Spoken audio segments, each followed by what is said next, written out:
За 1004 номныхоо 160 дугаар дүрмээс эхлээд тайлбарлая багш нь. Тэгэхээр англи хэлэнд бол одоо there is, there are гэдэг хам хэллэг байдаг. Тэгэхээр одоо хүчтэй дэржигнүүлж хэлнэ. There is, there are гэж.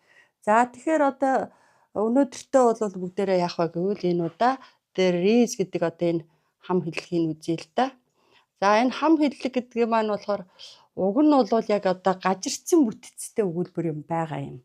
За тэгээд энэ столдог үгтэй бид нар хоршуулж there is-ийг яаж хэрэглэх вэ гэвэл эхлээд мэдээж хэрэг өгүүлбэр дандаа there is гэж эхэлнэ гэж ойлгох хэрэгтэй.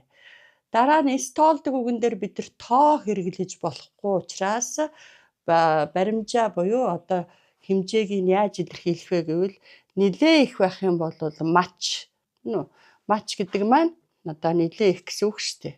Энийг бол бид нар мэднэ. Much. За энэ much гэдэг маань орчуулахдаа нэлээ их гэж орчуулна. За тэгээд нэг дунд зэргийн хэмжээтэй байх юм бол энийг бид нар some буюу хэсэгхэн жол гэдэг энэ үгийг авч явах хэрэгтэй. Хэмжээгээ илэрхийлэхтэй. За одоо харин нэлээд бага байх юм бол энийг бид нар a bit гэж. A bit жоохон багахан гэдэг үг авч явна. За бүр жижигрүүлэх юм бол a little bit буюу ялимгүй жоохон гэдэг үгнүүдээр одоо хэмжээг нь багцаалах нь шүү дээ. За тэгэхээр юу гэж ойлгох вэ гэвэл нэгдүгээрт нь there is гэдгээ биччихнэ. Дараа нь энэ багцаалж байгаа үгтэйг нь хамтаар нь тухайн бүтээгдэхүүнээ бичнэ. There is much. Жишээ нь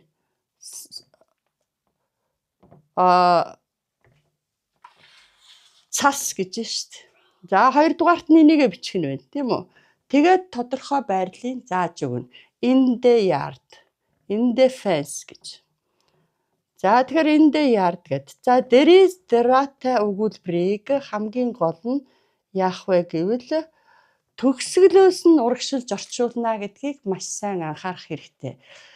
Ер нь бол өгүүлбэрийг хаанаас нь эхэлж орчуулах вэ? Монгол одоо өгүүлбэрийн дараалал сайхан дүүцэж өгөх вэ гэдгийг дээд зэргээр сайн мэдчих хэрэгтэй. Тэгээд дотроо бол there is, there are-тай өгүүлбэрийг төгсгөлөөс нь урагшилж орчуулна. Яагаад гэвэл урвуу буюу одоо нөгөө гажирсан байрлалтай өгүүлбэр гэж үздэг учраас.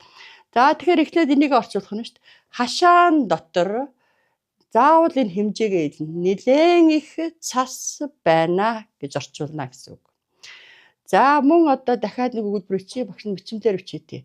There is some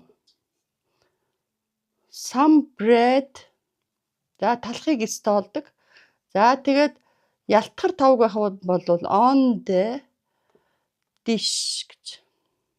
За төгсгөлөөс орчуулна гэсэн учраас тавган дээр хэсэгхэн талах байна гэж. Тэгэхээр there is, there are-тай өгүүлбэрийг таатай тоотой гэж орчуулж ерөөсөө болохгүй.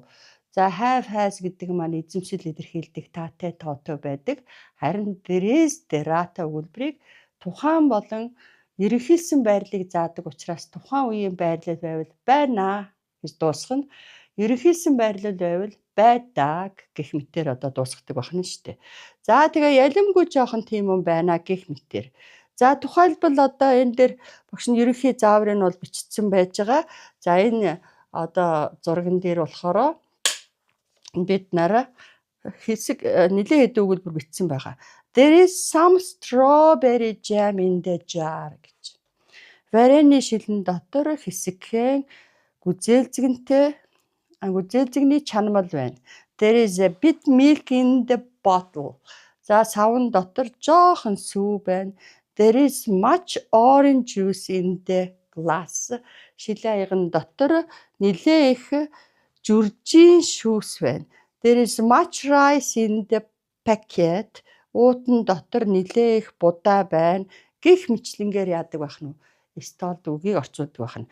За тэгэхээр та нар эдгээрийг батжуулахын тулд 1004 номныхоо одоо 60 дугаар дүрмээс эхэлсэн учраас дасгал 54, 55, 56, 57 дугаар дасгалуудыг ажиллаж ээж энэ маань бол ягштал сайхан батчиж өгнө шүү дээ. За дараагийнхаа хичээлээр бүгдээрээ баяртайгаар эргэж уулзъя. See you next time.